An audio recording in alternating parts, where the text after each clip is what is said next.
Hi guys, everybody hates it when someone lies to them or they find out that someone's been lying to them. The most hurtful one is yourself.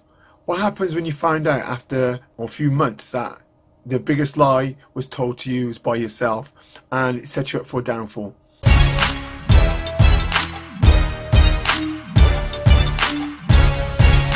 One of the things I believe a martial artist has to have or achieve in their life is truth to themselves, integrity to themselves.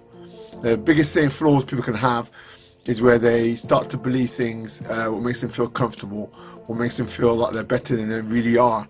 What you're going to do is be truthful to yourself. If you're not very strong, if you can reveal that to yourself, it means that you can now start working on your strengths or your strength itself. If you're not very fast, you can start working on your speed, but you've got to be truthful to yourself. If you keep trying to plaster or cement over the cracks, what you'll find is that the cracks will reveal itself, okay, in competition or in a real situation. A lot of the things, the biggest martial artists, I believe, world-class martial artists I've been around since I was 20, they all got something in common. They're very hard on themselves, very harsh. They know what they need, they know what they want, and they push. They're willing to suffer, and they know what it takes. So I think one of the key things is being truthful to yourself.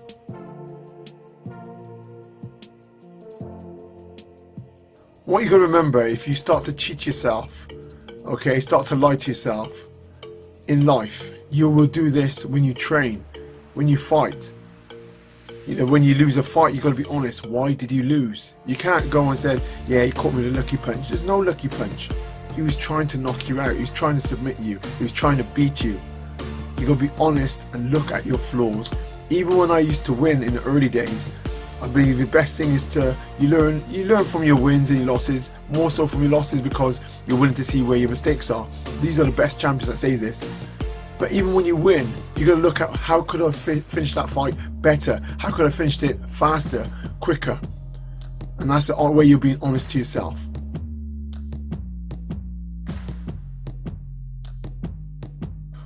Although a lot of fighters carry themselves really cocky when they've got an opponent in front of them, they give a lot of smack talk and put them down. The biggest thing, this is the thing you've got to believe you're not going to lose. You believe you can't lose. You believe no matter what happens, no matter what in this fight, you will win. And this comes across when leading up to fighting. Plus, you're also trying to get into your opponent's mind. The mind of a fighter is very unique. Okay, the main thing is you're trying to break them down, okay, through talk, psychology, the way you walk, the things that you do around them. But the main thing inside, you must throw out all your doubt, and the only thing what comes out of you is that belief that you can beat them.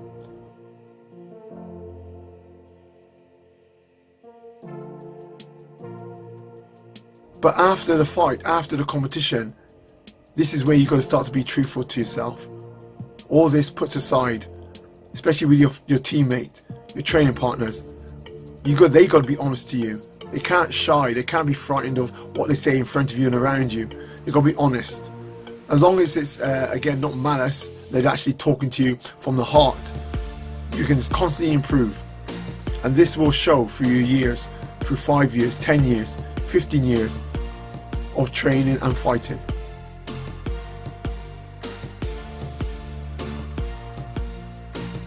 Some of the key things you could be asking yourself, and this is important when you first start out, is what is the key thing? What is the main thing I should be working at?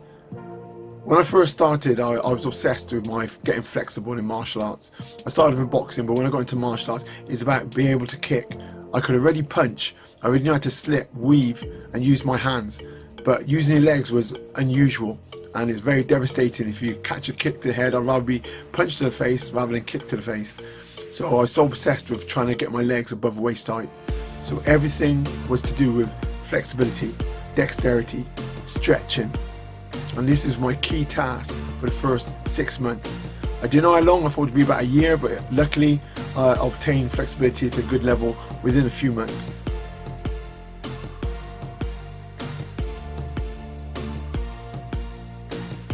Now beyond this, the one thing I realised from doing this at the early stages, I was actually disciplining myself to stick at something, a task, okay, a goal. Okay, get flexible.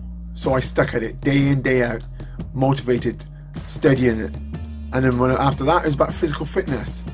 I was focused on it, dedicated to it until I achieve it. And as I went through my martial art life, I was doing the same with everything else. When I moved on to techniques, how to strike properly, how to strike better, how to slip a punch, how to slip a kick. So what I'm talking about is your discipline. The next thing, if you've got this, the discipline to stick at things, which is the key, nothing will stop you. I believe you can have two equally talented guys, but the one won't define the difference between one or the other is the way the one can stick at something. The discipline to go, stay focused and hit that goal, hit that mark, finish that task.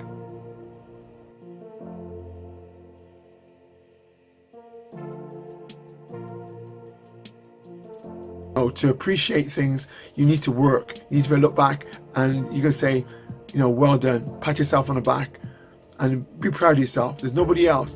People can give you a false sense of security and admiration, but deep down inside, if you're truthful to yourself, when you got it for yourself and you know that you've done things you can't even believe how you done it, okay, you carry yourself high and no one can pull you down.